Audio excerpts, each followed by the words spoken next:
ये video CBSE के सभी क्लास 10th वाले बच्चों के लिए term two examination point of view से बहुत ज़्यादा इम्पोर्टेंट है, इसलिए सभी क्लास 10th के बच्चे ये वीडियो को एंड तक जरूर देखिएगा। ये वीडियो में मैं आपके साथ timelines as well as timetable share करने जा रहा हूँ, जिसको अगर आप लोग फॉलो करते हैं तो आपका कम से कम 90 to 95% मार्क्स कहीं पर भी नहीं जाने वाला है, इसलिए वीडियो को लास्ट तक जरूर देखिएगा।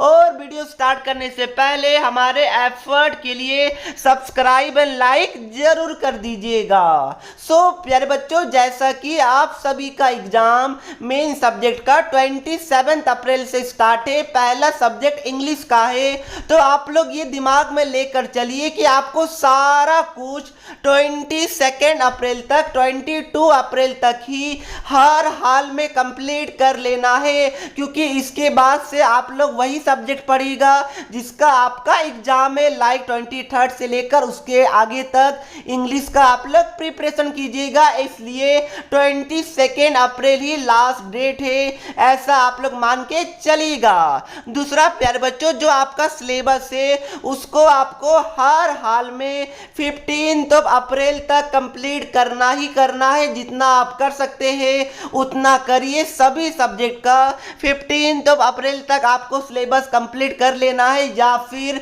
जितना ज़्यादा पोर्शन आप कंप्लीट कर सकते हैं, क्योंकि जो 15 अप्रैल से एंड 19 अप्रैल तक, यस मतलब कि 15 अप्रैल के बाद से यानी कि 16 अप्रैल से 19 अप्रैल तक आपको क्या करना है, अपने चैप्टर्स को रिवाइज करना है, अपने वीक टॉपिक्स को रिवाइज करना है, क्योंकि जब तक आप रिवीजन नहीं कीजिएगा तब तक वो कॉन्सेप्ट आपके दिमाग में रहेगा ही नहीं, 2 दिन में आप लोग भूल जाइएगा। इसलिए 16, 17, 18 और 19 ये 4 दिन आपको रिवीजन के लिए देना ही देना है। उसके बाद जो 20, 21 एंड 22 अप्रैल जो ये 3 दिन बचा है, इसमें आपको कम से कम हर एक सब्जेक्ट में 2 से 3 सैंपल पेपर आपको सॉल्व करना ही करना होगा, क्योंकि सैंपल पेपर सॉल्व करने के बाद आपको अपने वीकनेस के बारे में पता चलता है और उससे एक मोटिवेशन आता है,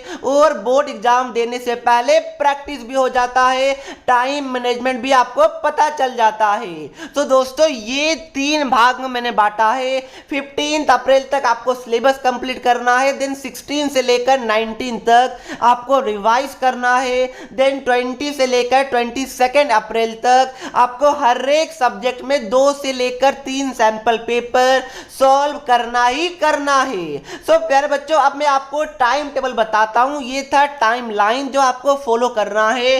अब मैं टाइम टेबल आपको बताता हूं, बट उससे पहले सब्सक्राइब एंड लाइक कर दीजिए प्यारे बच्चों। अब देखिए प्यारे बच्चों, मैं टाइम टेबल के बारे में बताता हूं। तो जैसा कि मैंने आपको बताया है कि 15 अप्रैल तक आपको सिलेबस को कंप्लीट करना है, तो मैंने 2 पार्ट में बांटा है, अब से लेकर 15 अप्रैल तक। अब देखिए, ये वीडियो आप कब देख रहे हैं, 5th को, 6th को, 7th को, ये तो मुझे नहीं पता, बट जब भी देख रहे हैं ये आपके लिए वैलिड है। तो आपको 10 अप्रैल तक, यस जब से आप वीडियो देख रहे हैं तब से लेकर 10 अप्रैल तक आपको ये वाला टाइम टेबल फॉलो करना है जो मैं बता रहा हूं। तो जैसा कि आपके पास डेट शीट है, तो आपको पता होगा कि 5th को मैथ्स का एग्जाम है, तो और 27 को इंग्लिश का है, तो मैथ्स के लिए तो आपको अच्छे खासे गैप मिल चुका है। बट साइंस का एग्जाम कब है? 5th के बाद 10th को है, और जो बच्चे ने संस्कृत लिया है उनके लिए तो 5th के बाद 7th को संस्कृत है, देन 10th को साइंस है।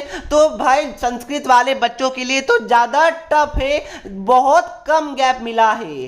तो प्यारे बच्चों, दोनों बच्चों के लिए, जिनका हिंदी हो, जिनका संस्कृत हो, या जिनका कुछ और हो, जैसा कि ओवरऑल हमें ये पता चल गया कि मैथ्स के लिए सफिशिएंट टाइम दिया हुआ है, साइंस के लिए थोड़ा सा कम टाइम है सिलेबस के अनुसार, सोशल साइंस के लिए भी सफिशिएंट टाइम दिया गया है, 11, 12, 13 इतना चलेगा। तो प्यारे बच्चों, यहाँ पर मैंने क्या किया है कि आपको 10 अप्रैल तक कम से कम 3 घंटा साइंस को देना ही देना है, क्योंकि साइंस में ज़्यादा टाइम देने की ज़रूरत है, और इसलिए मैंने ये डिसाइड किया है कि 3 घंटा डेली कम से कम आपको साइंस पढ़ना ही पढ़ना होगा। अगर आपको अच्छे मार्क्स चाहिए, क्योंकि आगे साइंस में गैप काफी ज्यादा कम है, यानी कि लिमिटेड है। नेक्स्ट प्यारे बच्चों, मैथ्स को आपको कम से कम 2 से लेकर 3 घंटा करना ही करना होगा प्रैक्टिस। देन सोशल साइंस को 1 से लेकर 2 घंटा, देन इंग्लिश और हिंदी को 1-1 घंटा आपको देना है। कब तक? 10 अप्रैल तक ये आपको फॉलो करना है। प्यारे बच्चों, अगर आपको एग्जैक्ट टाइम जानना है तो मैंने यहाँ पर बता दिया है, बाकी सभी बच्चे का अलग अलग तरीके से फॉलो कर सकते हैं, बट मेरे अकॉर्डिंग आपको सुबह उठते ही 12 बजे तक साइंस को पढ़ना है, 12 नून तक साइंस को आपको पढ़ना है। उसके बाद 12 बजे के बाद से लेकर 5 PM इवनिंग तक आपको मैथ्स को पढ़ना है। इसमें कितना घंटा पढ़ना वो मैंने आपको बता दिया है। उसके बाद आप लोग 5 बजे के बाद से लेकर शाम को 8 बजे तक सोशल साइंस को आपको पढ़ना है। देन 8 बजे के बाद से लेकर 1-1 घंटा आपको इंग्लिश और हिंदी को देना है। अब ये मैंने टेंटेटिव बताया है, सभी बच्चा अपने अकॉर्डिंग इसको एडजस्ट कर सकता है, बट 3 घंटा साइंस, 2 से 3 घंटा मैथ्स, 1 से 2 घंटा सोशल साइंस, 1-1 घंटा इंग्लिश और हिंदी हर हाल में आपको करना ही करना है 10 अप्रैल तक। उसके बाद प्यारे बच्चों 10 के बाद जैसा कि मैंने आपको बताया था कि 15 तक आपको सिलेबस को कंप्लीट करना है, तो अब हमारे पास 11 अप्रैल से लेकर 15 अप्रैल तक का टाइम बचा है, यानी कि टोटल 5 दिन का। तो इस टाइम आपको क्या करना है कि आपको इन 5 दिन में कम से कम 2 से लेकर 3 घंटा साइंस पढ़ना ही पढ़ना है। उसके बाद 2 घंटा मैथ्स, 1 से लेकर 1.5 घंटा सोशल साइंस, 2 घंटा इंग्लिश एंड 1 से लेकर 1.5 घंटा हिंदी को आपको देना ही देना है। कोई बच्चे का हिंदी का जगह संस्कृत है तो वो संस्कृत को देगा। प्यारे बच्चों, ऐसा इसलिए क्योंकि इंग्लिश का एग्जाम 27 अप्रैल को है, और कहीं ऐसा ना हो कि आप डायरेक्ट इंग्लिश को 23 अप्रैल को ही पढ़ना स्टार्ट कर दिए। नहीं नहीं, बिल्कुल नहीं। इंग्लिश में भी तो मार्क्स चाहिए जितना आपको मैथ्स में चाहिए, जितना साइंस में चाहिए, जितना सोशल साइंस में चाहिए। इसलिए इस वाला जो स्लॉट है 5 दिन का, इसमें इंग्लिश को 2 घंटा आपको देना ही देना है, एंड 1 से लेकर 1.5 घंटा हिंदी, संस्कृत या फिर जो भी आपका अदर लैंग्वेज पेपर होगा उसको आपको देना ही देना है। मैंने ऊपर वैसे बता दिया, अगर आपको फॉलो करना है तो सुबह जल्दी उठिए एंड 11 बजे तक सुबह ही साइंस पढ़िए। देन 11 बजे के बाद से लेकर 2 बजे तक मैथ्स को पढ़िए, कम से कम 2 घंटा। उसके बाद 2 से लेकर 4 तक में आपको सोशल साइंस पढ़ना है, 1 से 1.5 घंटा।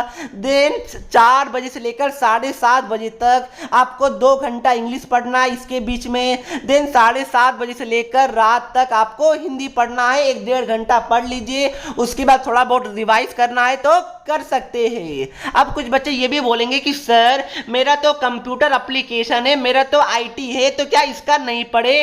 प्यारे बच्चों, कोई दिक्कत नहीं है, इसको आप स्किप कर दीजिए, क्योंकि हिंदी के बाद आपको सफिशिएंट टाइम मिल रहा है 4 से 5 दिन का ये सब सब्जेक्ट करने का, तो ये मोर देन सफिशिएंट है। कंप्यूटर एप्लीकेशन और आईटी को अभी आप पूरा स्किप करना चाहे तो कर सकते हैं, या फिर पढ़ना भी चाहे तो डेली 5-10 मिनट भी पढ़िएगा तो सफिशिएंट है, कोई प्रॉब्लम नहीं होने वाला है।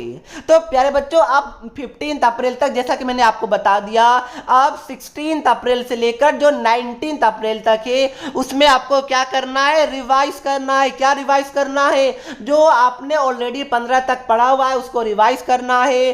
कोई आपका वीक टॉपिक है जो आपको लगता है कि 2-3 बार करने की जरूरत है, उसको फिर से पढ़ना है। कोई ऐसा टॉपिक जो आपने स्किप कर दिया है उसको पढ़ना है। तो ये 4 दिन आपको ये सब चीजें करना है, 16, 17, 18 एंड 19। उसके बाद प्यारे बच्चों 20, 21 एंड 22 अप्रैल को पूरा सैंपल पेपर का स्लॉट होगा, जहां पर आपको हर एक सब्जेक्ट का 2 से लेकर 3 sample paper including English and Hindi हर एक हाल में करना ही करना है। अगर आपको अच्छे मार्क्स चाहिए प्लीज सैंपल पेपर से दूर मत भागिएगा। सैंपल पेपर अगर आपको चाहिए तो मैं आपको प्रोवाइड कर दूंगा, उसका टेंशन आप मत लीजिए। उसके बाद प्यारे बच्चों क्या होगा, अगर जो मैंने बताया इसको आप फॉलो करते हैं तो क्या होगा, 22 अप्रैल तक आपका पूरा सिलेबस भी हो जाएगा, रिवीजन भी हो जाएगा और सैंपल पेपर सॉल्विंग भी हो जाएगा। तो इसके बाद जो आपका आपका कॉन्फिडेंस होगा ना वो आसमान छुएगा, काफी ज्यादा हाई रहेगा। तो प्यारे बच्चों उसके बाद जैसा कि 27 अप्रैल को आपका इंग्लिश का एग्जाम है, तो 23, 24, 25, 26 आपको क्या करना है, इंग्लिश को करना है। उसके बाद इंग्लिश का एग्जाम दे के आए तो उसके बाद आपको क्या करना, अगर मन किया तो 27 का शाम को एंड 28 आप लोग साइंस पढ़ लीजिए। उसके बाद 29 से लेकर 4 तक आप लोग मैथ्स को पढ़िएगा। तो प्यारे बच्चों उसके बाद तो आपका जो एग्जाम है उसी के अकॉर्डिंग चलेगा, बट जो मैंने 22 तक बताया उसको आपको फॉलो करना ही करना है।